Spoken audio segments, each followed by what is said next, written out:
White House lawyer leading the president's team in the Russia investigation, is leaving. Ty Cobb is out. And just in, a source indicates that Cobb had been clashing with the president over his combative tweets against Bob Mueller. The source also says that Cobb made it clear on multiple occasions that he could not go down that path. This is all according to our chief White House correspondent, Jim Acosta, who we'll talk to in just a second. According to other reports, Emmett Flood will replace Cobb. Flood's corporate profile outlines his experience in several high-profile legal fights. He represented President Bill Clinton during his impeachment process and former Vice President Dick Cheney when he was sued by former CIA officer Valerie Plame. So to Jim Acosta with the scoop this hour, our chief White House correspondent. Jim, I mean, for everyone saying maybe this was semi-expected, that was a bombshell you just broke. I think this is big, Brooke, and it indicates there are some big tensions inside the president's legal team, or at least there were as of about a couple of hours ago. Ty Cobb, the president's inside White House lawyer, departing the president's legal team. And Brooke, I'm told, as you were just saying a few moments ago by a source familiar with Ty Cobb's departure, that he had been clashing with the president for weeks over his posture towards the Mueller investigation, that he did not want to be part of a, quote, mudslinging campaign, that he was uncomfortable with the president's tweets, and that he did not want to go down this path of clashing with the special counsel's office. We understand from talking to sources for months now that Ty Cobb had been counseling a much more gentle path of cooperation with the special counsel's office. That may be out the window. Now, Brooke, I can tell you, I did talk to Ty Cobb on the phone just in the last hour. He did try to go out on a positive note, saying, quote, "I've done what I came to do in terms of managing the White House response to the special counsel's requests. I'm extremely grateful to the president and the chief of staff, John Kelly, for the opportunity to serve my country." Now, you were just mentioning a few moments ago, Emmett Flood, the Clinton impeachment lawyer, coming in to join the president's inside White House legal team on the special counsel case. We've confirmed that as well. A source familiar with this telling me, though, it's very interesting, Brooke, that Emmett Flood was originally designed to come in to replace the White House counsel Don McGahn. Those discussions have been going on inside the White House for some time now, and that Emmett Flood was going to replace McGahn. Now it seems McGahn will be staying on for some time to provide some stability, perhaps, and that Flood will be replacing instead Ty Cobb. But make no mistake, from what we're hearing from our source familiar with Ty Cobb's departure, he had been clashing and been fighting with the president for weeks over the direction of the president's legal strategy, his PR strategy for going up against Robert Mueller. With Ty Cobb out of the way, it's all bets are off in terms of what's going to happen next, Brooke. Let me ask you about something else that I touched on here, Jim, that the president clearly feels threatened, publicly to interfere, has been threatening publicly to interfere with the Justice Department. The backstory is that sources tell CNN the Justice Department is refusing a House Republican request to turn over a memo detailing the scope of the Robert Mueller investigation.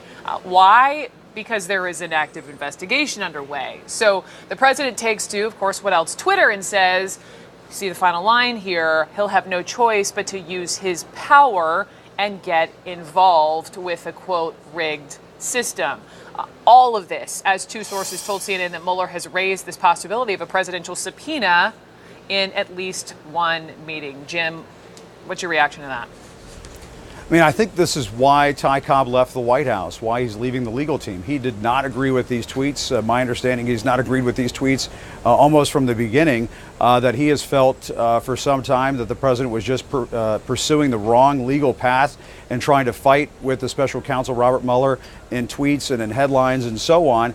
And so I think this is part of the straw that broke the camel's back for Ty Cobb. Obviously, when you read what the president is tweeting there earlier this morning, he's responding to that story in the Washington Post that there was some discussion about the special counsel Robert Mueller issuing a subpoena to compel the president to provide some kind of sworn testimony in the Russia investigation. The president obviously saying in that tweet there that he's willing to shut it down or take some other kind of dramatic action to make sure that he isn't interviewed by the special counsel's office.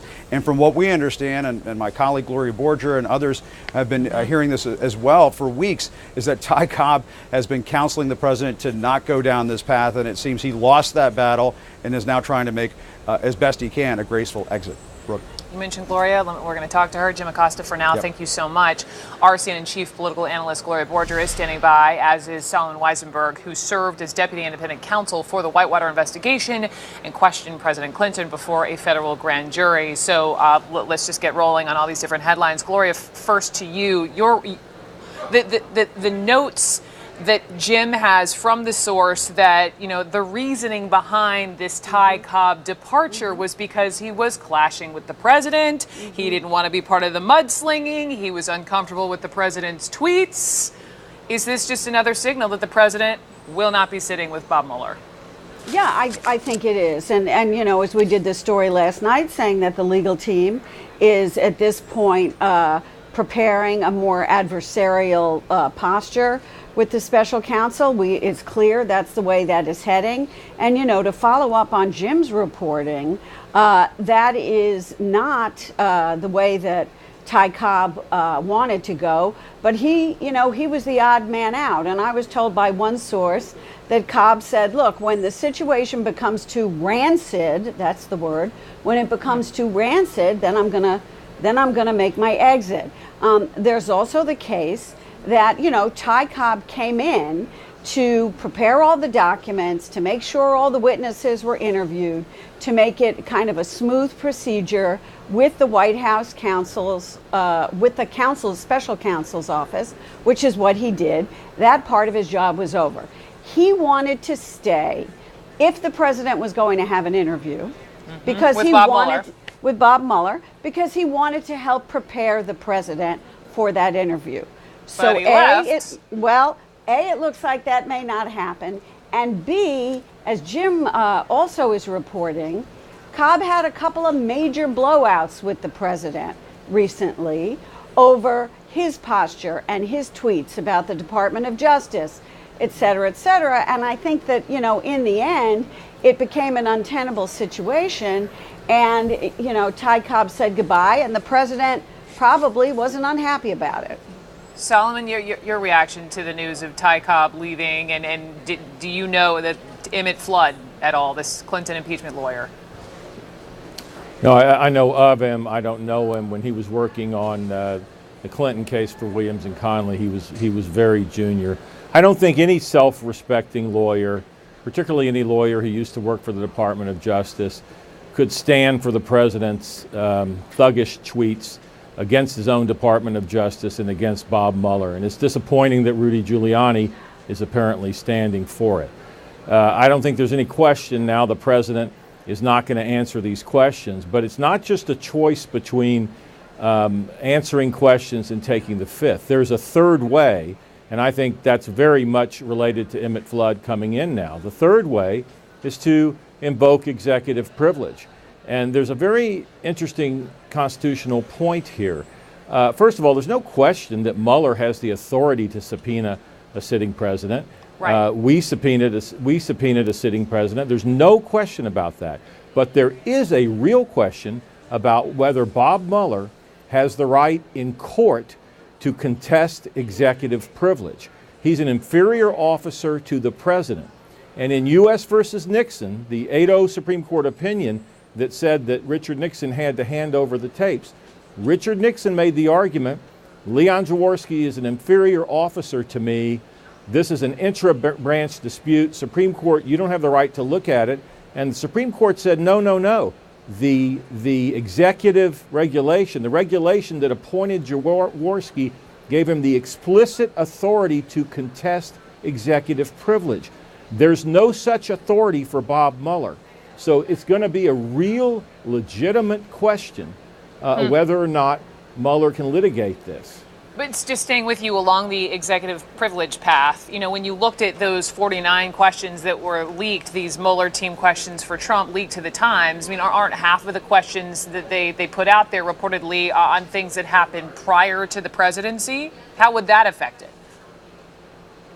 Well, first of all, if you're the president-elect and you are about to take the office of the presidency, you can have some privilege for what you're discussing. But it doesn't have to be all the questions. And in fact, in other words, The president doesn't have to object to all the questions, and in fact, he'd be foolish to do so. That's one of the mistakes Nixon made. He just made a blanket claim of executive privilege. The president can say, look, there are 30 of these questions that are just ridiculously broad, and they impinge upon my job as the president. My God, you want to know why I decided to delay the resignation letter of Jeff Sessions before I acted? And you want to know about my discussions about that? That goes to the heart of executive power. And so it's not at all clear to me that he would lose. And like I say, first Mueller has to be able to argue that he can even contest it. Mueller, when he opposed Paul Manafort's motion, remember Paul Manafort made a motion that Mueller didn't even have the proper authority to investigate him. And Mueller's response was, hey, this is an intra-branch question between me and the Department of Justice. Someone at the Department of Justice can surely indict you, and it's not your business what happens in an intra-branch dispute. And the president here would be saying, go ahead. Go ahead, Gloria. Well, this is where the tweets come in, though.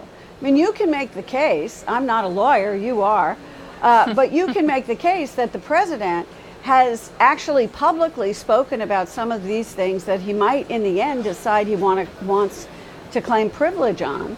And of course, it's already publicly out there. It's already publicly out there.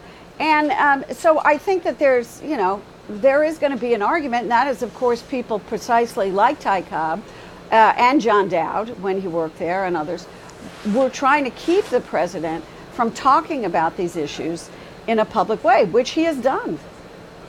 I think you're right. There can definitely be a waiver, but again, the argument would be Mueller doesn't even get to come into court and talk about executive privilege and whether it's waived. Whether it's been waived. I'm the president, and I'm telling him he can't do it, and I'm invoking executive privilege. It's more of a procedural argument. So if the executive privilege, then where does it then go, Solomon? I mean, does it hit a wall? Does it go to the Supreme Court? How does this end? Potentially. Oh, it's going to go quickly. It's going to go quickly to the Supreme Court, right? And they'll have to decide whether or not there's something inherent in Mueller's authority that does allow him to do it. Now, Solomon mentioned Rudy Giuliani. Gloria, you saw the reporting out of the Washington Post that if Trump does sit with Bob Mueller, that according to Rudy Giuliani, it would be max 2 or 3 hours around a narrow set of questions. Right. Well, that's what they were trying to do. I mean, this thing has gone on for months and months, right? We all know that. And ironically, the morning of the Michael Cohen raid, the president's lawyers were sitting in an office getting ready a proposal for a narrowly defined presidential testimony on the subject of Russia. And they were getting ready to propose that, according to my reporting, to propose that to Mueller's team. Then they go look at the television set. They see the Michael Cohen raid, and they say, are you kidding me? Well, I guess we're not going to make this proposal. They meet with Mueller's team anyway, but nothing is put on the table. So now you're in a lull right now, and you have, as we in the Washington Post reported last night, Mueller mentioning the S word, the subpoena word. Subpoena. And that, again, as we were just talking about, is something that could wind up very quickly heading towards the Supreme Court. But if you have Rudy Giuliani, Solomon, back over to you. Rudy Giuliani, if he potentially says, all right, we'll do these narrow set of questions for 2 to 3 hours, is it up to the Trump legal team to define that parameter, or is it really the DOJ? Well, no, it's up to Bob Mueller. You don't let the person who's the subject of your investigation say, here's what you can question and here's what you can't. Mueller's never going to accept that. I want to make a point, though.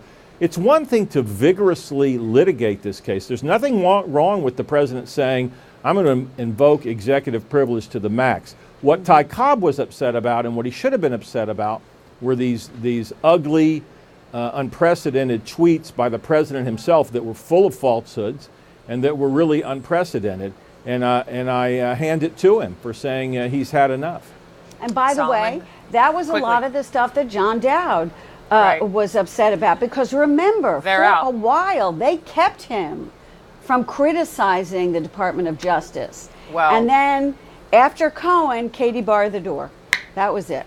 We've seen how this It's has not gone just so far. Cohen. It's not just Cohen. If you got just a second.